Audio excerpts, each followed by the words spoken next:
শায়েখ আহমদুল্লাহ সাহেবকে নিয়ে বাজে মন্তব্য করেছে এক নারী। আহমদুল্লাহ যে শুধু ওয়াজে বক্তব্য করে আর তার বিভিন্ন পেজ থেকে সে কি করে মানুষের কাছ থেকে খয়রাত করে বেড়ায়। সে একটা ইউটিউবার, সে ফেসবুকে এই ওয়াজ দিয়ে সে টাকা রোজগার করে। আপনারা এই আহমদুল্লাহর ওয়াজ দেখাও বন্ধ করে দিন এবং সরকারের কাছে আমি আহ্বান জানাবো আহমদুল্লাহ যতগুলো ফেসবুক ইউটিউব পেজ আছে সব বন্ধ করে দেন। ওই নারীর ঈমান আছে কিনা একটু জেনে নিন। বর্তমানে একজন নারী ভাইরাল হওয়ার জন্য বিভিন্ন কথা বলছে। সে বলছে শায়েখ আহমদুল্লাহ সে নাকি ইউটিউব হুজুর, সে নাকি উল্টাপাল্টা ফতোয়া দেয়, শরিয়া আইন প্রতিষ্ঠা করতে হবে।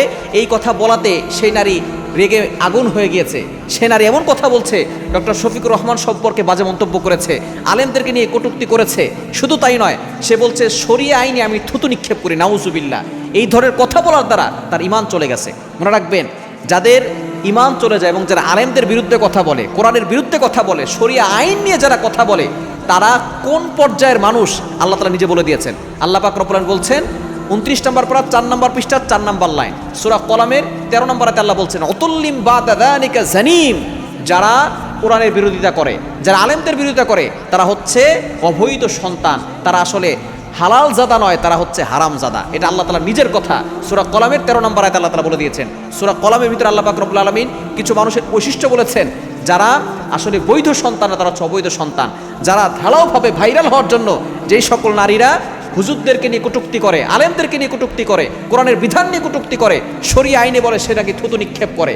শায়েখ আহমদুল্লাহ হাফিজুল্লাহ বলেছে যদি শরিয়া আইন বাস্তবায়ন হয় তাহলে এই সকল ধর্ষণ বন্ধ হয়ে যাবে, অন্যায় কাজ বন্ধ হয়ে যাবে। এই কথায় তার আপত্তি লেগেছে। শরিয়া আইন যেটা কোরআনের আইন, ইসলামের বিধান, নবীজি সাল্লাল্লাহু আলাইহি ওয়াসাল্লাম যেটা পালন করেছেন, আবু বকর সিদ্দিক রাদিয়াল্লাহু তাআলা আনহু যেটা পালন করেছেন, হযরত ওমর রাদিয়াল্লাহু তাআলা আনহু এই শরিয়া আইন দিয়ে অর্ধ পৃথিবী শাসন করেছেন। সুতরাং এই শরিয়া আইন প্রতিষ্ঠা করতে হবে। শরিয়া আইন না থাকার কারণে, কোরআনের বিধান না থাকার কারণে বর্তমানে আমাদের সমাজে এই অন্যায়, বিশৃঙ্খলা, আমাদের সমাজে মানুষকে, ছোট ছোট বাচ্চাদেরকে, শিশুদেরকে এমনভাবে দুনিয়া থেকে বিদায় করা হচ্ছে।